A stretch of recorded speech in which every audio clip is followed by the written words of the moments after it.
Hola, les saluda Miguel Ángel Villalobos, profesor de Filosofía del Derecho y docente de la Academia de la Magistratura.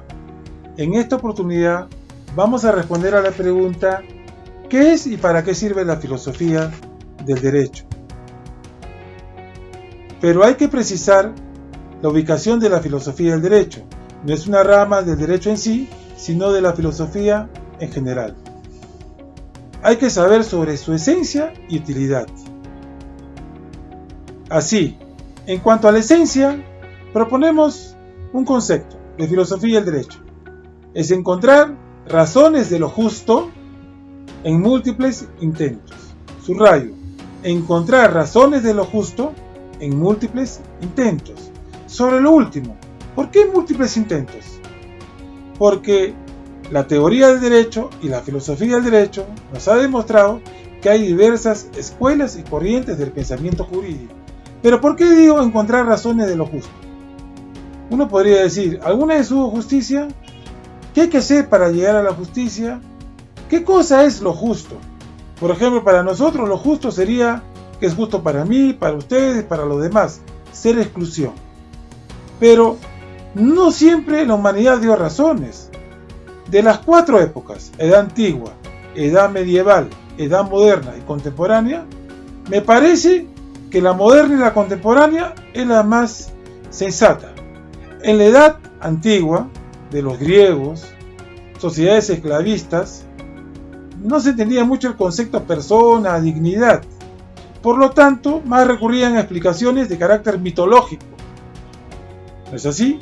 En una época medieval de valoración del pensamiento cristiano, era la única respuesta. Lo malo que surgió la Santa Inquisición.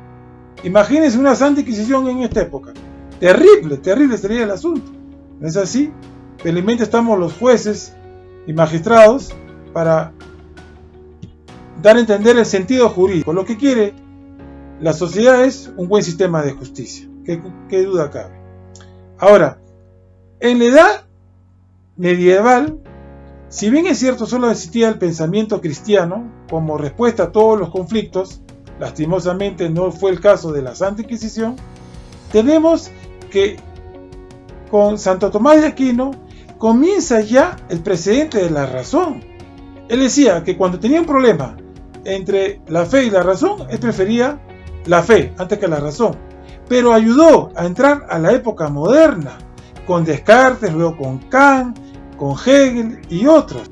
Ya en la época moderna, la razón tenía que utilizarse. En la época contemporánea, se utiliza la interpretación y la argumentación de la ley.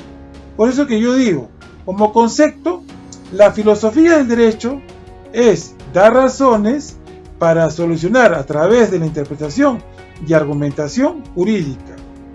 La otra pregunta, ¿es útil la filosofía del derecho? Particularmente a mí me sirvió.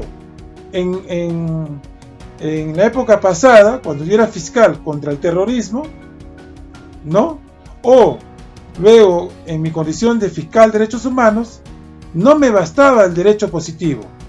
Tuve que acudir para solucionar los conflictos el derecho natural.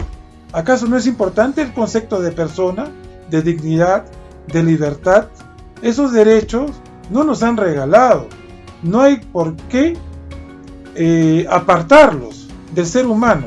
Basta ser humano para tener esos derechos como dignidad y otros. Lo que pasa es que el positivismo, y a raíz de la aparición de Comte o de positivismo jurídico con Kelsen, da importancia a la Constitución. La Constitución es importante como un lugar donde están las ideas del derecho natural. Por eso le llaman derecho opuesto. Ahí está el derecho a la vida, a la salud, comunitario, social, derechos individuales, derechos políticos, derechos comunitarios, para todos. Lo importante es qué hace el magistrado del Tribunal Constitucional, el magistrado de las Cortes, como la Corte Suprema, o el magistrado de los tribunales internacionales, como la Corte Interamericana de Derechos Humanos. Valorar, ponderar. Ante esa laguna, ante esa incertidumbre, no escoger la arbitrariedad, sino escoger los principios del derecho, entre ellos los principios jurídicos, los principios morales, como hizo la Corte Suprema. Yo creo que la filosofía del derecho tiene aún mucho que aportar en sus conocimientos. Hay que hacerla útil y visible. Hasta luego.